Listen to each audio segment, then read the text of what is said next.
yakiduna kaidan. innahu laqawlu fasilun wa ma huwa bil asili. wàláì wa ma huwa bil asili kì í sọ̀rọ̀ yẹ̀yẹ́ o.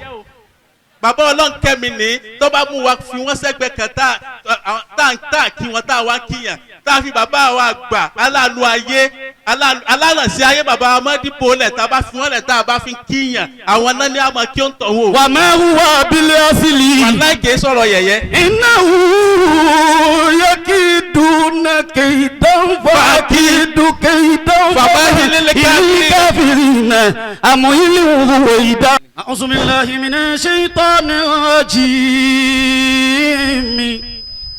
bismillahir rahmanir rahim.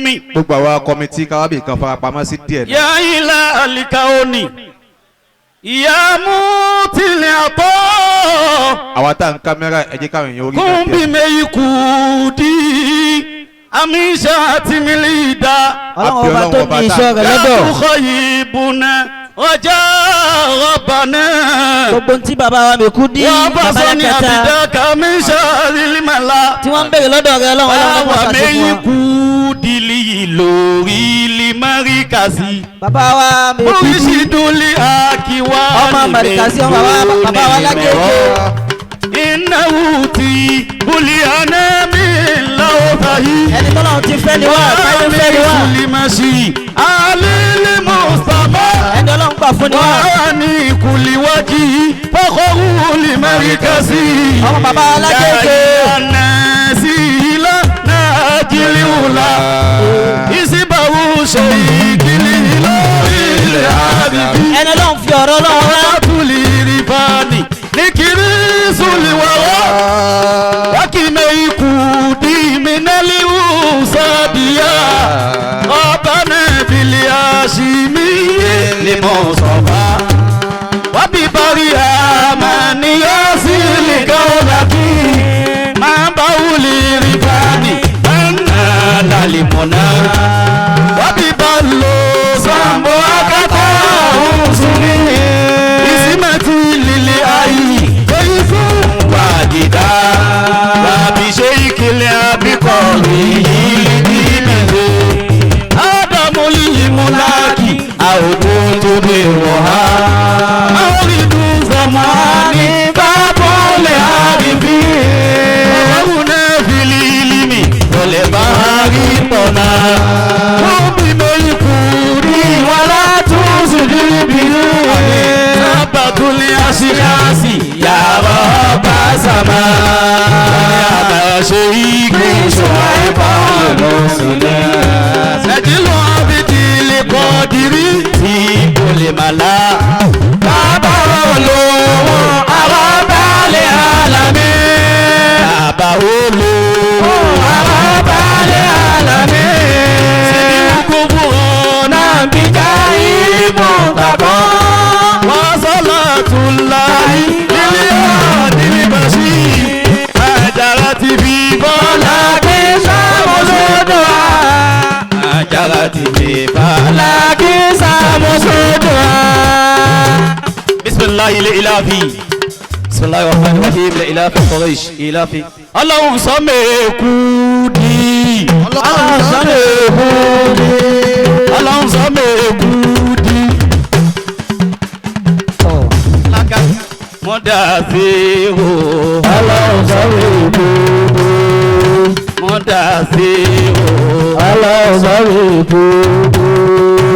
Mọ̀dàsíwò aláwọ̀sáwò gbogbo. Ọlọ́run kún Mekudi aláwọ̀sáwò gbogbo. Ọlọ́run kún Mekudi aláwọ̀sáwò gbogbo. Babalakata mọ̀dàsíwò aláwọ̀sáwò gbogbo. Babalakata mọ̀dàsíwò aláwọ̀sáwò gbogbo. Ọlọ́run sọ Mekudi. Ọlọ́run sọ Mekudi. Ọlọ́run sọ Mekudi. Àmì ọlọ́run sọ Mekudi. Babalakata mọ̀dàsíwò aláwọ̀sáwò gbogbo. Babalakata mọ̀dàsíwò aláwọ̀sáwò gbogbo. Ọlọ́run kún Mekudi. Ọlọ́run kún Mekudi. Àmì ọlọ́run kún Mekudi.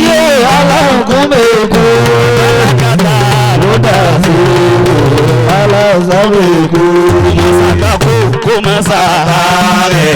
Ọlọ́run sọ́mi kú ní. Ọlọ́run sọ́mi kú. Àmì ọlọ́run sọ́mi kú. Bàbá mi. Ọlọ́run sọ́mi kú ní. Ọlọ́run sọ́mi kú. Alágàtà mú dà sí. Ọlọ́run sọ́mi kú. Alágàtà mú dà sí. Ọlọ́run sọ́mi kú. Masagaku o masare. Ọlọ́run sọ́mi kú. Masagaku o masare. Ọlọ́run sọ́mi kú dé. Ọlọ́run kú mi kú. Ọlọ́run sọ́mi kú dé. Ọlọ́run kú mi kú. Àní ọlọ́run sọ́mi kú. Alákàtà múdà sí. Ọlọ́run sọ́mi kú. Alákàtà múdà sí. Ọlọ́run sọ́mi kú. Alákàtà múdà sí. Ọlọ́run sọ́mi kú dé. Ọlọ́run kú mi kú. Àní ọlọ́run sọ́mi kú dé. Àní ọlọ́run sọ́mi kú. Masagaku kú masare. Ọlọ́run sọ́mi kú. Masagaku kú masare. Ọlọ́run sọ́mi kú. Ọlọ́run kú mi kú. Àbí ọlọ́run sọ́mi kú. Ọlọ́run kú mi kú. Àbí ọlọ́run sọ́mi kú. Abalakata múdà sí o. Ọlọ́run sọ́mi kú. Abalakata múdà sí o. Ọlọ́run sọ́mi kú. La ilaha illallah. Amina. ولقد كرمنا بني آدم. ولقد كرمنا بني آدم. وحملناهم في البر والبحر. وعملناهم في البر والبحر. ورزقناهم من الطيبات. ورزقناهم من الطيبات. وفضلناهم على كثير ممن خلقنا تفضيلا. وفضلناهم على كثير ممن خلقنا تفضيلا. الله أكبر. الله أكبر. سيأتي. حفظكم الله ونصركم. ojú agbo yìí kún púpọ̀. mo sì ní àìdíà kan gẹ́gẹ́ bí àṣà àti ṣe kì í wù mí kí n má fẹ́ dákọ̀ àfa kankan.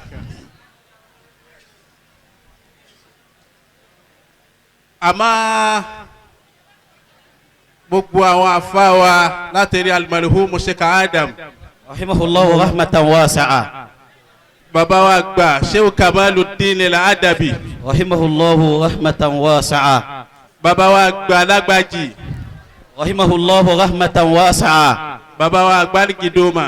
rahimahullahu rahmatan wasi'a. bàbá wa Fọlọ́nṣọ́ Fàgbà Al-Hamawi. rahimahullahu rahmatan wasi'a. ìgbà máikrófóònù múra tí ó tẹ̀ mí lọ́wọ́ ni bàbá wa gbọ́ Ọlọ́run kẹ́mi wọlé dé. hadamallahu hayatahu. mo kí alárànṣẹ́ àgbáyé bàbá wa gbà Shehu Madibo. Shehu. ẹja wíbẹ̀ lẹ́ẹ̀kan sí. ẹja wíbẹ̀ lẹ́ẹ̀kan sí. Allahu ya'simuka minan nas la takhafu dawaka wala takhsha wala bá ń lọ pé àyà amẹ́ríkà sí yìí Nàìjíríà. àyà amẹ́ríkà sí yìí Nàìjíríà. Jìríyà. Fasudu limarika sinali isama. Isama. Shi'arulahu nashi'uli ulumi. Ulumi. Ma'adini fi dunia dawama. Dawama. Wa'ulahu awlada khairi. Khairi. Kama rabba kullakuma gulama. Gulama. Sallahu wa kitami doli. Idori. Alama yuadi izoma. Izoma. Ala tahallahu bi solayi. Salayi. Yabushuna baina wa muli wihama.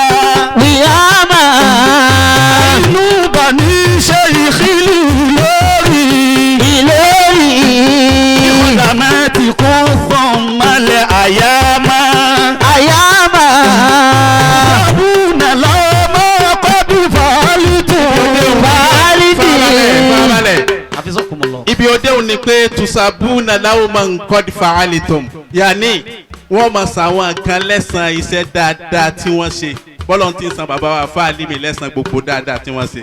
Masubati man salla wa soma. ẹ̀sán masubati man salla wa soma ẹ̀sán ẹni tó kírun tó sì gbààwẹ̀ ni wọ́n máa san wọ́n. Lakodi fasa man badali lórí. Ìlóyè. Alámàrí kàzílì àdì stakoma. Stakoma. Alámàrí kàzílì lóhùn màmá. nítorí bẹ́ẹ̀ wọ́n ní pé adimlahumma marikasi na aman ọlọ́njẹ́ marikasi ọmọ bẹ́ẹ̀ lọ gbére. Àmín. Aman. ní aman fa aman kí wọ́n máa ní kí ni wọ́n ń ṣe kí wọ́n máa ní wọ́n ń kó àwọn eléyìí ọmọ jáde lọ́dọọdún. Litakọ̀ríjì alámi fàámà. Fàámà. Wàzílì ìláyì Sheikh Adam. látẹ̀yìn Sheikh Adam bàbá gbà Sheikh Kamaluddin al-Adabi bàbá wa gba lágbàjì Rahimahullah. bàbá wa lágbàjì kìdóma wàhánsìlì ìláyì Sheikh Adam àti gbogbo wọn ọlọ́run bá wa sọ Sheikh Adam kalẹ̀.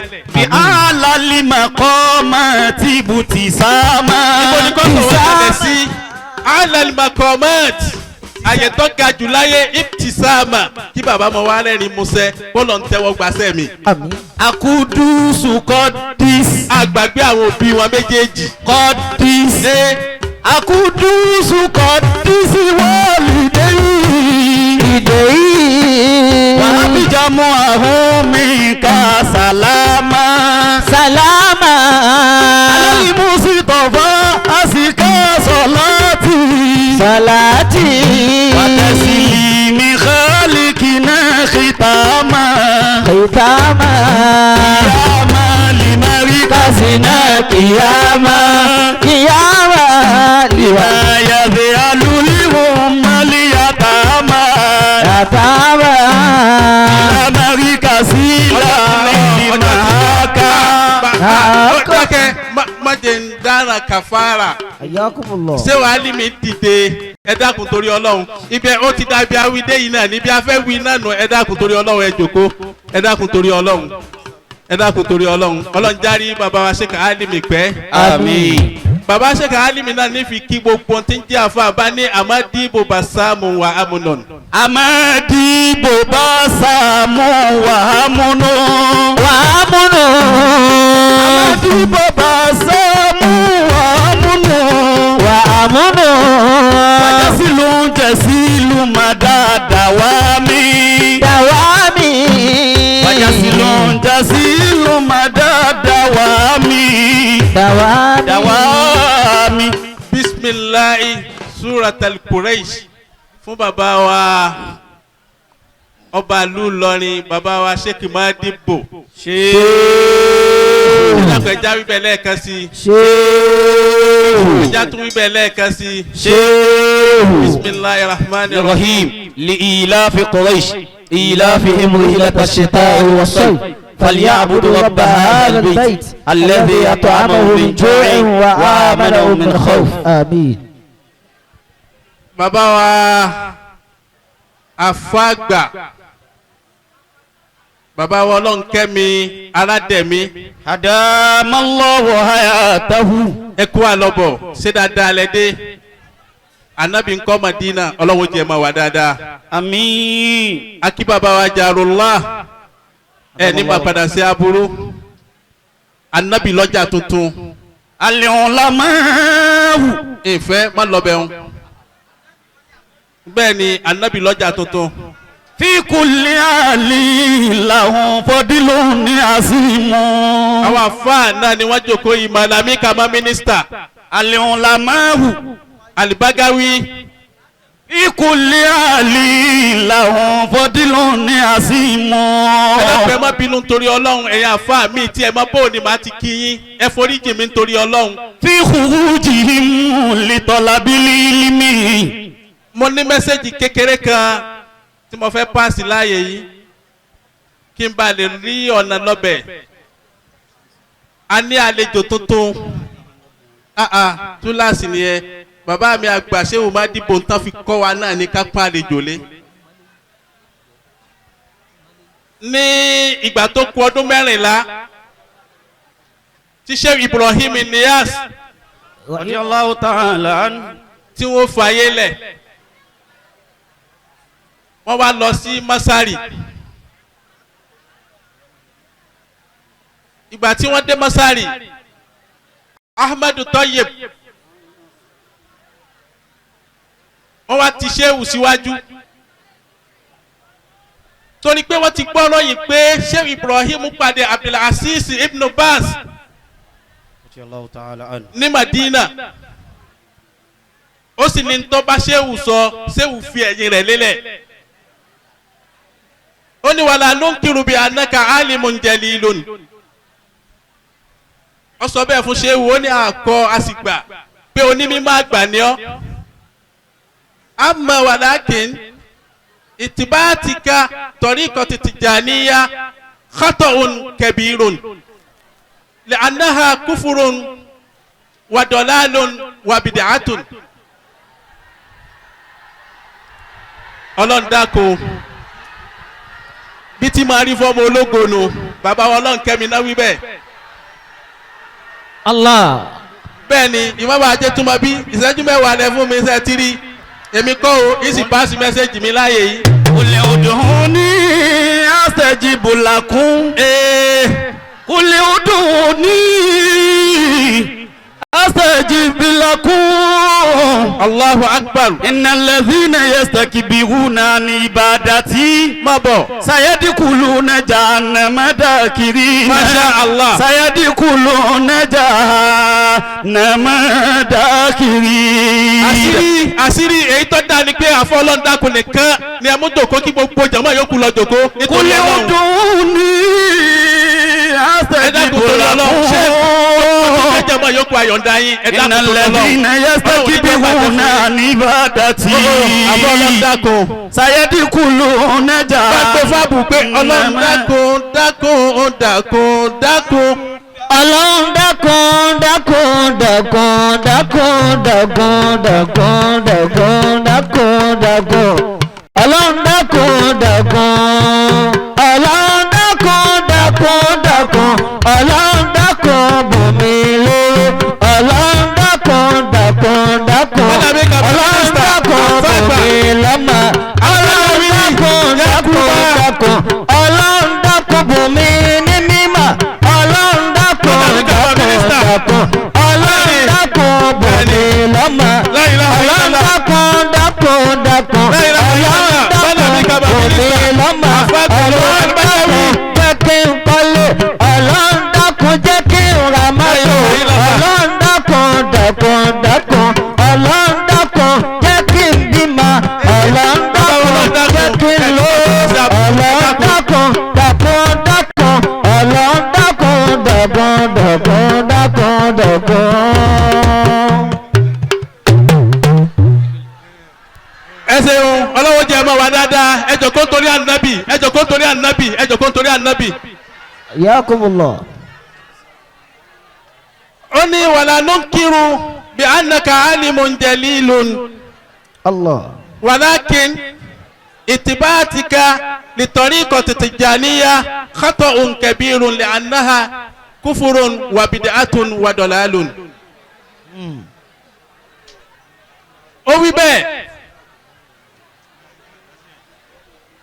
Ibi tí mo ti lọ ni pé Ahmadu Tayyib wọ́n ti Sheikh Ibrahim Niyas wọ́n ti wọ́n síwájú pé ẹ̀yin ni ẹ kírun jímọ̀ fún wa lónìí. Allah. Mẹ́sẹ̀jì mi nìyẹn. Ẹ̀yin ni kẹ́ ẹ kírun jímọ̀ fún wa lónìí ní gbogbo ilẹ̀ Masari tó jẹ́ Qiblatul Ilm. Allah. Ó àfáàjẹ́tùmọ̀ bí 1961 náà ti Sheikh Ibrahim síwájú ní Masari ibi tí wọ́n ti kí gbà pé ìmọ̀ kan kù láyé bẹ́ẹ̀ ló sì rí torí pé ní Masari ni wọ́n ti mọ ilmul firasa jù láyé. Allah. Wọ́n tún wá mọ ilmul kaf ní Masari ilmul kaf ìmọ̀ kí wọ́n wọ àtẹ́lẹwọ́ yàn báyìí kí wọ́n sì sọ téèyàn jẹ láyé fún yàn Masari ni wọ́n ti mọ̀. Allah. Wọ́n wá ti Sheikh Ibrahim síwájú wọ́n ní kó kí jímọ̀ fáwọn. ìgbà tí wọ́n ti síwájú ṣéwù wa kíjímọ̀ fún wọn ṣéwù ṣe útúbà fún wọn ìgbà ṣéwù ṣe útúbà fún wọn tán Ahmadul Ghazali Ahmadul Ghazali kẹsẹ̀ Imamu Ghazali o Ahmadul Ghazali yìí gbogbo àwọn Yusufu Kọ̀rìdọ́wí lọ́kọ́ nínú kíláàsì ó wá wí ọ̀rọ̀ kan ó ní kunna mutma'inin ala mustakbalil islami. bàbá wa gba Shehu Madibo ó ní ọkàn wa ń balẹ̀ lórí ọjọ́ ọ̀la Islam ma dama amithalu dayfina fil bilad. irú àpèjúwe àlejò wa tá a ní lónìí ma dama fil bilad. sílùú Masari yìí ma dama fil bilad tírú rẹ̀ bá sì ń ṣẹ́kù nínú ìlú kunna mutma'inin ọkàn wa ń balẹ̀ pé ọjọ́ ọ̀la Islam ń kọ́ o yọ̀ọ̀dà alhamdulillah afawa gba Sheikh Jami adamallahu hayatahu. àmì Ọlọ́run ntọ́lùwà ṣe fún wa nílùú Ìlọrin ní kárí ẹni tọ́lọ̀ ń bá ṣàánú ká sì ṣàpẹ́lẹ́ ẹ̀. alhamdulillah. ló jẹ́ sọ fún ọ pé rọ́mùsùlẹ̀húnlá. rọ́mùsùlẹ̀húnlá. ya jami al-khayrati. wàláì. alamatulahi. ilali akiwani. má bọ̀. alamatulahi ilali akiwani. rọ́mùsùlẹ̀húnlá. rọ́mùsùlẹ̀húnlá. ìtọ́ka kan àpèjúwe kan àmì kan tó ga jù láàyè tó ga jù tó wọ ẹnìkan kò lè débẹ̀. rọ́mùsùlẹ̀húnlá. má bọ̀. ya jami al-khayrati. torí pé Jamiu tó wíhun ọlọ́wọ́ a máa lò ó bẹ̀ fẹ́ lómi ń jọ́ mi. ka'annahu Jamiu isman wa kunyatahu Jamiun. Rasimulihula ya jami al-khayrati. torí pé bàbá mi àgbà Ọlọ́run kẹ́mi adamallahu hayatahu. Ọlọ́run máa ń ṣoore fẹ́lòmíì tẹ́rì pé oore yìí artificial ni. sẹ́mọ̀ pé ẹyẹ kan ń bẹ wọ́n pè ní ẹyẹ kànnàkànnà kì í yé gbọ́dọ̀ lè gbé òkúta yóò sì sàbálẹ̀ tó bá sàbálẹ̀ yóò sì fi bí kànnàkànnà. wọ́n a máa gbé bẹ́ẹ̀ fẹ́lòmíì tọ́lọ́wọ́ sóore míì fẹ́lòmíì oore ìgbani. àmọ́ Shehu Jamiu àmì Ọlọ́run yìí rọ́mùsùlẹ̀húnlá. rọ́mùsùlẹ̀húnlá ya jami al-khayrati. bẹ́ẹ̀ni alamatulahi ilali akiwani. àpẹẹrẹ kan ní ilali akiwani. kò sákọ kò sí fàárí kan tẹ́yìn ó ṣe fúnru àwa yìí a máa mọ ibo ni nǹkan ti bẹ̀rẹ̀ ibo ni ó parí sí. alamatulahi ilali akiwani. Shehu Jamiu àmì Ọlọ́run Èkó làwa wà tá a fà ti dìde lójú sọ pé ka'annahu Jamiu isman wa kunyatahu Jamiun. rọ́mùsùlẹ̀húnlá ya jami al-khayrati. wọ́n máa kó bẹ́tìrì gíga wọ́n máa kó sínú agolo ìsánáfẹ́lòmíì. rọ́mùsùlẹ̀húnlá. atẹ́gùn lásán ni ó gbé lọ. rọ́mùsùlẹ̀húnlá. àmọ́ ti Shehu Jamiu àmì Ọlọ́run yìí. ya jami al-khayrati. àmì Madibo sọ pé kí n mọ sọ pé fi buyutin asinallahu. fi buyutin azinallahu wa turfa wa yuzkara fiha ismuhu. bẹ́ẹ̀ni. yusabbihu lahu fiha bilguduwi wal asali. rijalun la tulihim tijaratun wala bay'un an dhikrillah. tó ń ká òun ní tọ́ba lọ́nu Suratul A'raf ó ní kó sọ ọ̀rọ̀ làǹkómi kan nígbà tí Ọlọ́run rán àwọn tọ́lá nábì Sọ́ọ́líhù sáwọn àjọ Sámúdáwá. wa ila Samuda akhahum Salihan qala ya qawmi ibudullaha ma lakum min ilahin ghayruhu. bẹ́ẹ̀ni. qad ja'atkum bayyinatun náà min ni rabbikum. qad ja'atkum bayyinatun min rabbikum. wá kó ń bẹ̀. hadhihi naqatullahi. nákọ́tùláì náà nù àmọ́ sọ pé fàdámdámà padà sínú súra mi. فدمدم عليهم ربهم بذنبهم فسوى ولا يخاف عقبا ولا يخاف عقبا tọ́ba rí báyìí. رمسل الله tọ́ba rí báyìí bọ́lọ̀ ti ṣe àfa mi ọlọ́run yìí. يا جامع الخيرات wọ́n lọ bẹ̀rù ó ní innahum yakiduna kaidan. إنه لقول فصل وما هو بالعسل wàláì wà máa hùwà bìlẹ̀ hásìlì kì í sọ̀rọ̀ yẹ̀yẹ́ o. bàbá ọlọ́nkẹ́mi ní tó bá mú wa fi wọ́n sẹ́gbẹ́ kan tá kí wọ́n tá wá kíyàn tá a fi bàbá wa gbà aláàánú ayé alánàsí ayé bàbá amadibo lẹ̀ tá a bá fi wọ́n lẹ̀ tá a bá fi kíyàn àwọn náà ní àmọ́ kí ó ń tọ̀ wò. وما هو بالعسل wàláì kì í sọ̀rọ̀ yẹ̀yẹ́. إنه يكيدون كيدا فأكيد كيدا فمهل الكافرين أمهلهم رويدا أمهلهم رويدا. àwọn tọ́lọ́hún bàbá wa gbọ́ ọlọ́nkẹ́mi bàbá sẹ́ka Adam wọ́n sọ̀rọ̀ kan wọ́n làwọn kan bẹ́ẹ̀ nù ayé wàhùnà káàdì jàlídàmíà wọn ò ní yunifásitì kankan tán lọ láyé. bàbá ọlọ́nkẹ́mi ní pòfẹ́sọ̀ wo lẹ dúró wájú rẹ̀ rí ẹ dúró wájú pòfẹ́sọ̀ kankan rí ẹ wá ṣe ti pòfẹ́sọ̀ ò lè ṣe. àfọ ọlọ́ndàkùn ní ẹ dúró wájú pòfẹ́sọ̀ kankan rí wọ́n wá ń dára àfọ àwọn àmì ọlọ́run ní. أريفت بالتقوى sẹ́kà Adam ni wàhùn náà káàdì jàlídàmíà àwọn kan bẹ̀ wọ́n lọ yunifásitì kankan láyé bàbá nínú àwọn àwo ni bàbá Minihunna Aulanko Christopher Columbus John Jokorosto Bartali Sahid Ailas. جزاكم الله. Baritali sati aelasi baritali sati aelas. Àwọn ọmọ gbọ́ wa Bartali Sahid Ailas. Baritali sait Wọ́n aelas. bí ní 1774 ó sì kú ní 1883. Christopher Colombo. Bàbá ní bẹ́ẹ̀ irú wọn bẹ́ẹ̀ pé àwọn tí mo wí yìí wàhùn náà káàdì jàlídàmíà ìgbà tí bẹ́ẹ̀ ni bàbá ṣe ń ròyìn àfa kan bàbá wa àfa wa gbà ní ẹ̀yìn Sókótó yìí ti ń jẹ́ ẹ̀yọ́ ọ̀rántí ni Námájíkọ́ bàbá fi sọ fún wa pé bàbá wa àfa Alimi wọn ò kéwú lọ́dọ̀ wọn ṣé Usman bunu Fodiye baba ní láyò dàrí suha domina la arab lárúbá akẹ́kọ̀ọ́ kọ́ wọn kéwù ṣé Kamalu Dini la adabi lárúbá akẹ́kọ̀ọ́ kọ́ wọn kéwù bẹ́ẹ̀ baba Lágége lárúbá wò lọ́kọ́ ẹ̀yìn yìí lárúbá akẹ́kọ̀ọ́ kọ́ yìí àmẹ́sọ̀ntì lárúbá wọ́ ọmọ mo ní tí ma fi kí bàbá Ọlọ́nkẹ́mi jẹ bá a fi kí wọn kí ju máikrófóònù lẹ̀.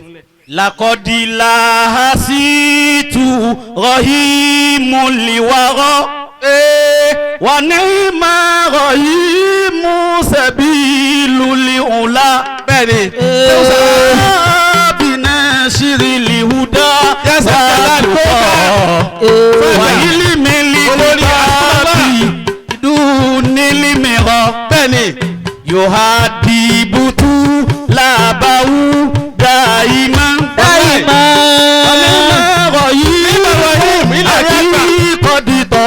bẹ́ẹ̀ni Wakuya ilahi bini marahi wakimili da walikaba waroda bẹ́ẹ̀ni kalimo asisi abudililahi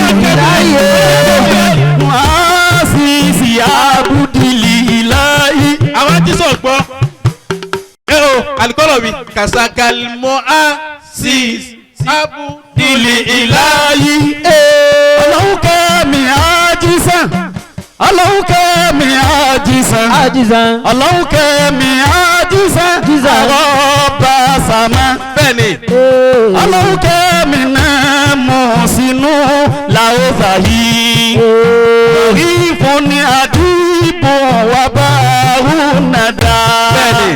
làkọ́dílà síìtù rahimul wara. Sheikh Abdulgani Bature Adama Allahu hayatahu. ọ̀rọ̀ kan tí ń sọ fún yín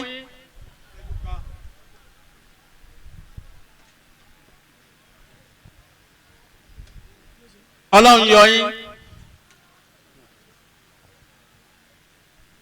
àwọn ọmọ tó ń tọ́jú rẹ̀ àsìkò ọ̀rọ̀ ètò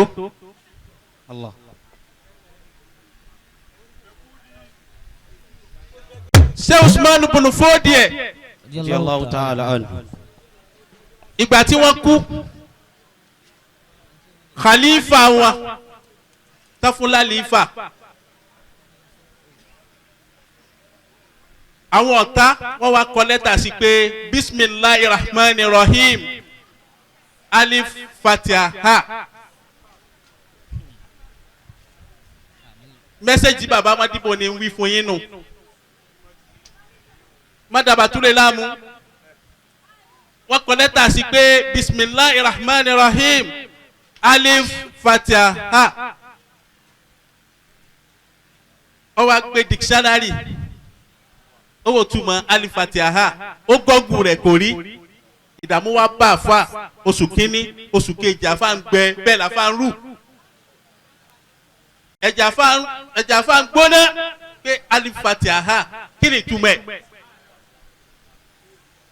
ọlọ́run wá ṣeun àwọn ẹni ọlọ́run tàná tí wọ́n bá tọrọ nǹkan àtọrọ pé ni wọ́n máa ń tọrọ rẹ̀ àfa wa lábúrò kan tó ń san dáadáa ọ̀tọ̀ nílùú tí ń gbé ọba dé lásìkò léyà ń bọ̀ ọba ní àṣẹyèdì aṣáájú mi kí ló ṣe yín tẹ́rù tẹ́ ń gbẹ́ ọ ní bẹ́ẹ̀ ni lẹ́tà mórí látọ̀dọ̀ àwọn ọ̀tá àfa lẹ́tà tán kọ sí mi ni pé bisimilahi rahman rahim alif fatiha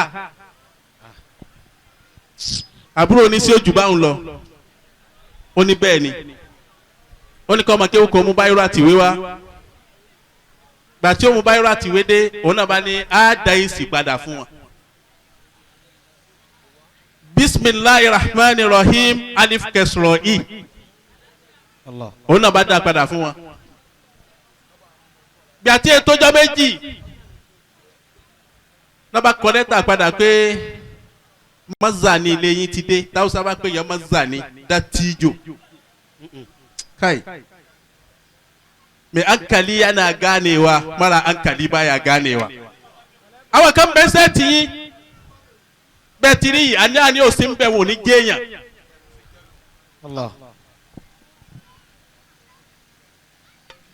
tolótọ̀ ni àfa ọ̀tọ̀ lálùfá ìtàn fi ń jẹ́ àfa bá ti jọ défìlà yìí tẹ gbogbo akọ́là àfa o ó jura wọn lọ o.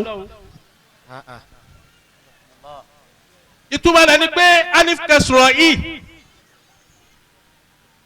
aṣáájú alifa wa béèrè lọ́wọ́ rẹ̀ pé ṣé kàmí ọlọ́run pé inú òun dùn ní sí pé wọ́n ti dé sí padà àmọ́ kí ni ìtumọ̀ tán wí òun mo fẹ́ sọ fún àfàbà túlẹ̀ lónìí ìtumọ̀ tán wí tán sọ fún àlífà ni pé bàbá rẹ̀ ló gbà ó sì rí ìgbà lò ó sì lo ilẹ̀ ayé sì mọ̀ pé wáyé ìtumọ̀ àlífà tí a hà tán kọ́ ni pé tógun bá dé bí bàbá rẹ̀ ti máa ń sá tán máa ń jagun tán máa ń jà lájàlá ìwà àlífà yìí àyìnlá lè mọ̀ fàdù káì àyìnlá lè mọ̀ fàdù ibo lọ lọ ibo lọ sá lọ àbúrò ní ìtumọ̀ àlífà tí a hà tán kọ́nu làwọn náà wá fèsì padà pé bisimilahi rahman rahim alif kẹsùrọ̀ yìí èsì tá a dá padà fún wa ni pé ogun tẹ́ ń kó bọ̀ ń tẹ́ bá gbèdé ilallahi limafaru. bàbá àgbà ọlọ́nkẹ́mi nínú tírà wọn mọ́gbọ́rọ̀ kan wọ́n ní odidi ọwọ́ kan tó kíra fún èèyàn níjọ́ téèyàn ò tí ì jẹ́ èèyàn ó ṣàǹfààní ju ẹgbẹ̀rún èèyàn tí ń sọ pé dànsákì rẹ̀ lọ́jọ́ tí jẹ́ èèyàn dé. alibatọ́tà ni wàá sọlẹ̀ húfà.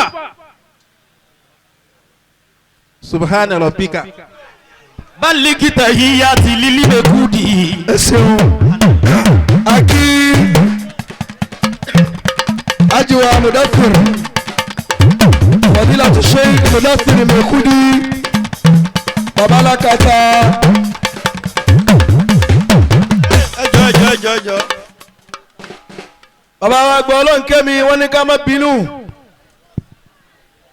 wọ́n ní wàásì kan làwọn ti débì wọ́n sì tún gba wá sí mi lọ àmọ́ lórúkọ bàbá wa Mádìpọ̀ Sùlù Gàmbàrí hayyakumullah. àwọn ni wọ́n máa ètò wọn fẹ́ ké sí bàbá Mẹ́kúdí lára àmọ́ ká dákun gbogbo àwọn ọlọ́lọ́mọ kéwu ẹ̀wọ̀ ajánásì yìí ó ti níyàwó yé bàbá wa gba ọlọ́nkẹ́mi wọ́n làwọn bá sì fún ìyàwó lónìí yé bàbá wa ọlọ́nkẹ́mi wọ́n làwọn fún àfa Tajudeen yìí ní owó 1 million naira. Allahu akbar. wọ́n ní ó múra sí kéwú sí máa ti ń ṣe òun kọ́ là ń gbádùn bóun là ń gbádùn ni bí àfún oníwàásí ni wọ́n là mà wọ́n ní má jábọ̀ tí ń ṣe bẹ́ẹ̀ bá jábọ̀ tí ń ṣe wọ́n ní yóò di 10 million nígbà tó ọba já abqakumullah. olóore mi bí tí ń ṣe nu hayyakumullah. èyí tí ó ṣe ẹ̀ ní mà mafọlọ́kẹ́mi sílẹ̀ fáráyé mu. mafọlọ́kẹ́mi sílẹ̀ fáráyé níṣẹ́ni. mafọlọ́kẹ́mi sílẹ̀ fágbánípa. mafọlọ́kẹ́mi sílẹ̀ fáráyé mu. mafọlọ́kẹ́mi sílẹ̀ fágbánípa. mafọlọ́kẹ́mi sílẹ̀ fáníṣẹ́ni. mafọlọ́kẹ́mi sílẹ̀ fáráyé mu. mafọlọ́kẹ́mi sílẹ̀ fáráyé mu. mafọlọ́kẹ́mi sílẹ̀ fáráyé mu. ẹ ṣeun bámi àgbà ọlọ́nkẹ́mi ọlọ́njẹ balẹ̀ dáadáa amina ya Allah. adúpẹ́ lọ́dọ̀ ọlọ́run alhamdulillah. àfáà ìyá ní fílẹ̀ ń lámọ̀ ṣe lọ ọlọ́run tí ń tá mọ̀ ṣe lọ́nu àfáà àwọn ìgbọ̀lá arúgbó ẹ̀ ní mà padà sí ibú amina ya Allah. ní sọ́mìl látàárọ̀ ni wọ́n ti dé kò ní burú fún yín.